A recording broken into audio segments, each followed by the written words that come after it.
LANGOL Game Village Zone 3 की Alternative Housing Complex दा LEIRIBA Inmate Shing Da Pheeshakon Yenthokpagi Thouram ama Ngasi Pangthokkhre National Handloom Development Program gi makhada pangthokhiba Thouram aduda tongan ba miyoi kaya da Pheeshakon kuntaruk amadi Certificate Sing Yenthokhi Thouram aduda Weaver Service Center gi Deputy Director P. Taripa Technical Superintendent Textiles Surendra Singh Social Activist Asha Prem amadi SDC Lamphil Yumnam Danendran Maruiba Mitung Sing Oina Saruk Yaki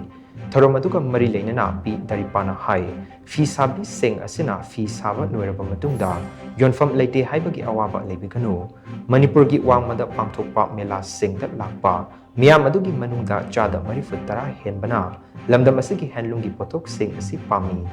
Mela Sing asida Saruk Yaningba Fisabi Sing da Lengak na chathok sasen amadi Leifam chafam yauna tongan ba khudong chabak kya su piri haina mahak phungdokhi